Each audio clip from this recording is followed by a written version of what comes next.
Okay guys, this video lesson is going to be over isotopes and basic atomic structures. So we've spent the last several days in class discovering how the atom and the understanding of the atom and what was within the atom came to light with our History of the Atom project.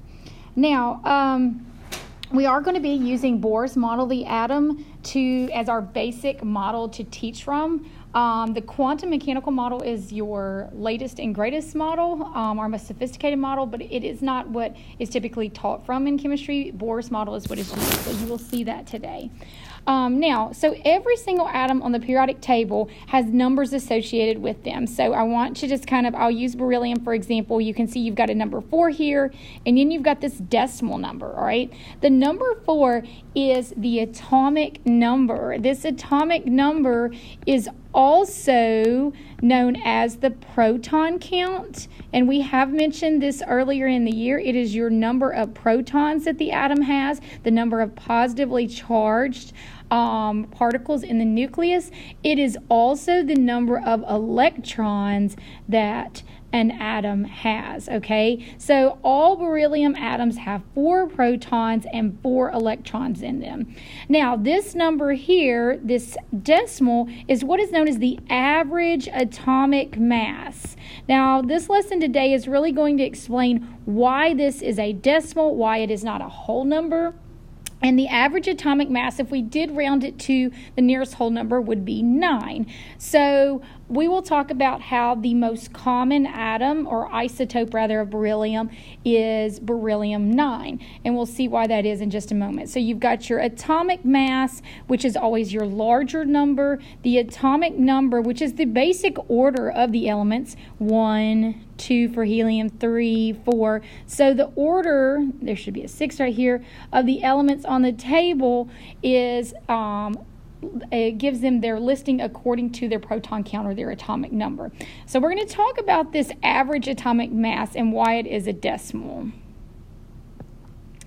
All right, so basically each of these images is showing you the exact same thing. It is showing you the 3 isotopes of carbon. So basically the element carbon comes in 3 different varieties. There is carbon 12, carbon 13, and carbon 14. Now notice what is similar about each of these symbols. These are known as nuclear symbols for carbon. Notice that there is a 6 listed as a subscript because that is carbon's atomic number. That's its proton count, that's its electron count. So carbon always will have an atomic number of 6.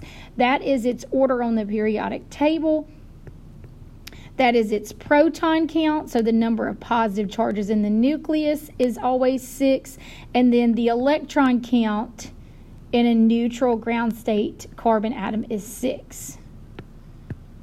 Now, so that's what that tells us. Now, what we notice is changing, or what is different, is the superscript, or this exponent that is to the left and to the upper left-hand corner, is the mass number. Now, these are what are known as the relative mass number. So your relative mass number, it's also known as a nuclear number, is the mass for a particular isotope. So right here is the nucleus. Now, please understand that these particles are very tiny and they're expanded just so that you can see them. But you'll notice that there are 6 neutrons. Those are the hot pink or magenta colored ones. There are 6 protons, okay, here. So the total mass number is 12. So this 12, you can see there's 1, 2, 3, 4, 5, 6 neutrons, 1, 2, 3, 4, 5, 6 protons. That's a total mass of 12. And so that relative mass number tells you the weight of the nucleus.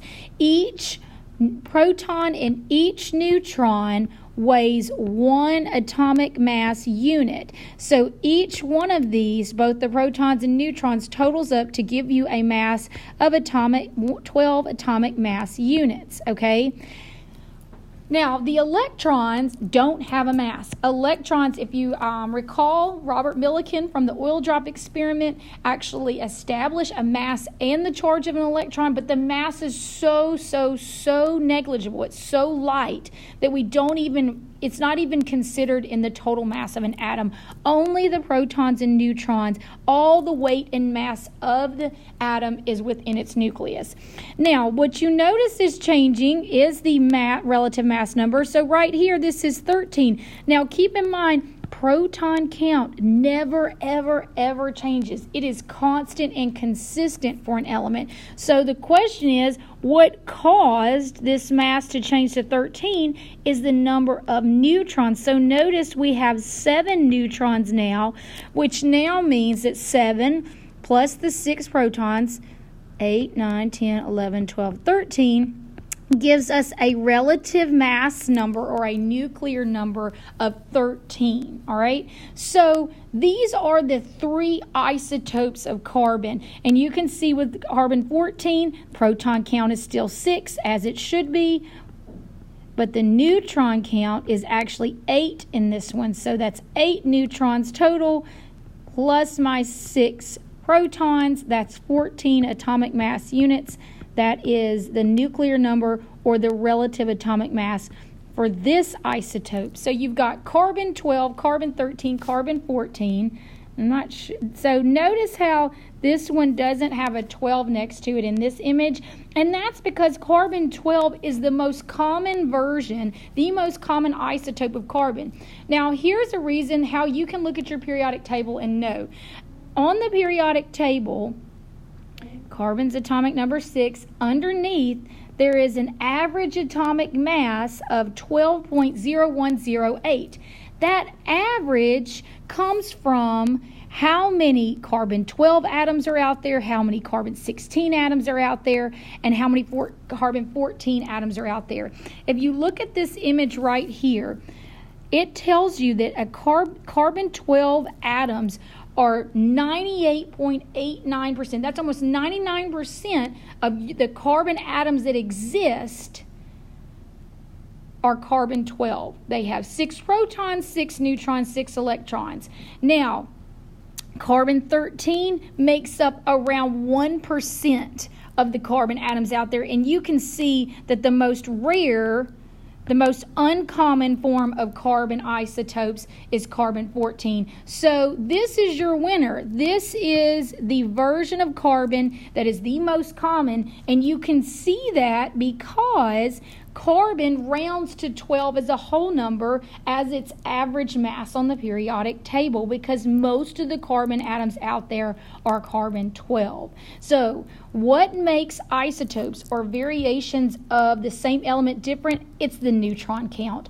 Ultimately, you can see what's changing is the number of neutrons within the nucleus of the carbon atoms. Otherwise, they are all carbon because they all have 6 protons in their nucleus. That's what makes them carbon. Now, in a nuclear symbol, I do want you to, there's 2 different ways you can write an isotope. You can say carbon. So, for instance, I'm describing carbon-13. This is what's known as hyphen notation. You can see there's a hyphen right here, and that's where it gets its name. The other way to write an isotope is nuclear symbol, which is what we see up here, carbon-13. The relative mass number is a superscript. And then the proton count, your atomic number, is the subscript, okay? So this is called nuclear symbol. And this is known as the hyphen notation. And I blended those. That should be hyphen notation. Sorry about that. All right, so you can see that each of these are kind of showing you the same thing. Right here, this is not a Bohr model. If you'll recall from your research, this is the quantum mechanical model, also known as the electron cloud model, because truly we can't see all these perfectly looking rings for the electrons and the energy levels like Bohr created in his model. So notice the electron counts for each of these are always 6.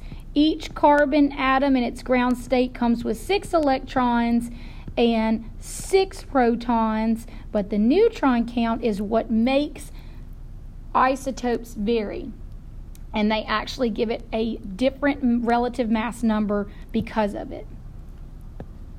Now, I just wanted to show you before we end this some more examples of isotopes. Now, carbon has 3 isotopes. That is 3 varieties that it comes in.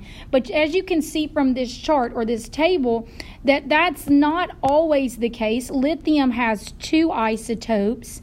Boron has 2 common isotopes out there. Silicon has 3 isotopes. Chlorine has 2. Iron has 4 isotopes, okay?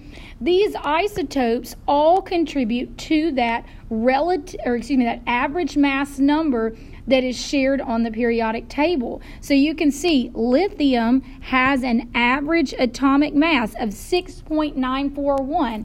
Well, that makes sense because 6.941, if we round that to the nearest whole number, it's 7.